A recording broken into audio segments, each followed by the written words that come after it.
Have you ever looked at your pet and thought, I hope there was a way to know what they're thinking? After decades of research, it seems like humans are closer to achieving this than we ever had before. Artificial intelligence has made incredible advancements, and now, the technology might give us the chance to finally be able to communicate with our animal friends. But once we achieve this, what happens then? Keep watching until the end of this video to see what if humans can talk with animals through AI.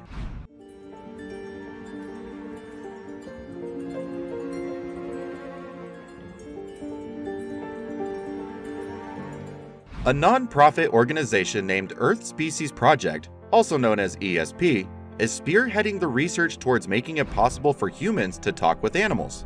The founders of ESP believe that we can train AI to decode how animals communicate with each other or their language by using the learning model that they use to train AI and learning the human language. This research also includes animals whose sounds may not be audible to the human ear. One of the founders of the Earth Species Project, Aza Raskin, says that language can be seen as shapes. You ask the AI to build a shape that represents a language. You could take English, you could take Japanese, and you could rotate one shape on top of the other, and the word that is dog ends up in the same spot in both. In the animal domain, when we want to translate animal communication that you can then translate, say, from behavior to what the animals are saying, from what the animals are saying to another dialect of another animal. But even though the bigger picture is to be able to communicate with the animals, the primary goal is to be able to understand them. The ESP team says they are confident that they will be able to achieve their goal within 12 to 36 months. However, this time frame seems too optimistic, given that no language data exists for most animal species. The only animals that we partially understand how they communicate are bats and bees, and even then, we only understand them through behavioral patterns, so basically, this research will start completely from scratch. It was relatively easy for AI to learn the human language because we already had so much data to learn from textbooks to videos to using actual humans training the AI. That is not the case for animal communication. There's also the problem of how we will be able to decipher the behavioral language when combined with animal vocalization and how that changes the context of the message. However, the ESP believes they can create this technology soon, regardless of the lack of foundational data. They say, we think that in the next 12 to 36 months, we will likely to be able to do this for animal communication. You could imagine if we could build a synthetic whale or crow that speaks whale or crow in a way that they can't tell that they are not speaking to one of their own. The plot twist is that we may be able to engage in conversation before we understand what we are saying. We really have no idea what we are going to discover, but it is a vast frontier, says Professor Karen Bakke.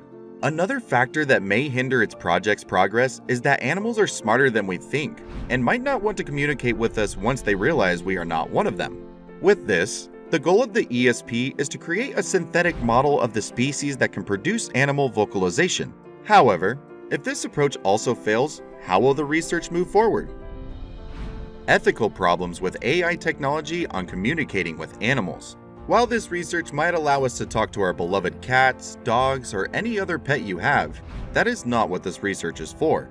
Scientists claim that since most animals better understand nature and the climate, we might be able to unveil secrets of the biological world order that we can use for climate action.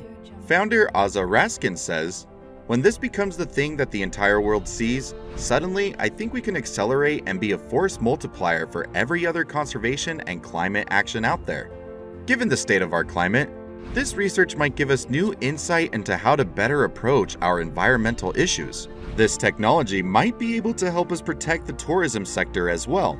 However, this technology also poses a problem to that same industry.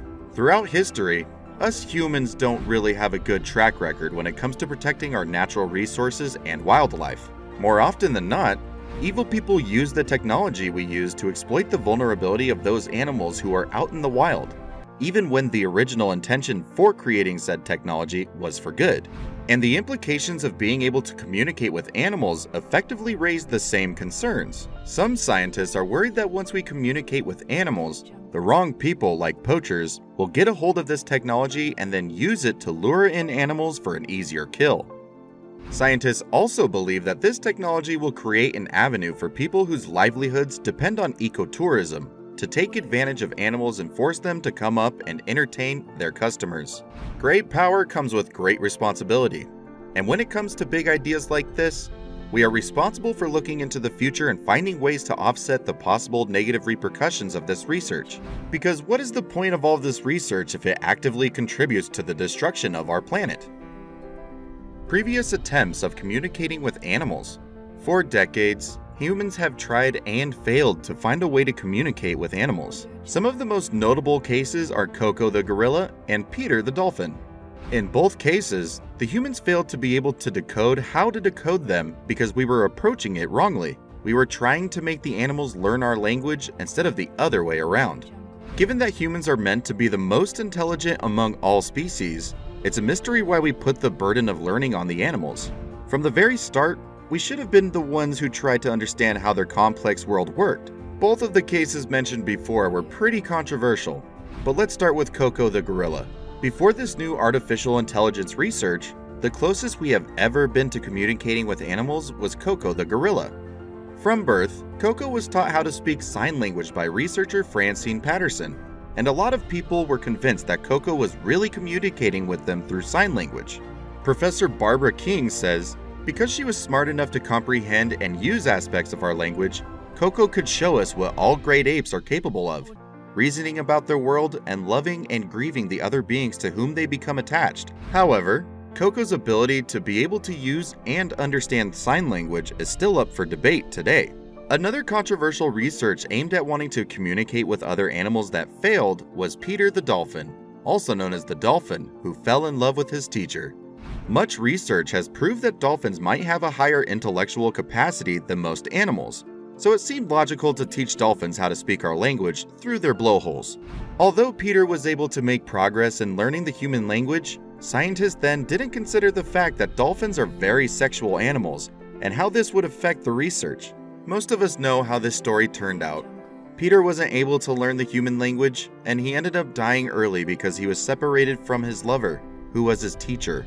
The vision of the Earth Species Project seems very promising, and they are approaching this research from an entirely different perspective from their predecessors, so they might have a shot at finally achieving the ability to communicate with animals. What do you think about the Earth Species Project? Do you think this research is worthwhile, or will it be another failure like all the others that came before it? Are you excited about understanding animals, or does the idea freak you out? What if humans can talk with animals through AI? What will you do? Let me know your thoughts and join the conversation in the comments below. That is the end of today's video, guys. I hope you enjoyed this video and make sure to subscribe for more content. Also, don't forget to smash that like button and leave a comment down below. Thanks!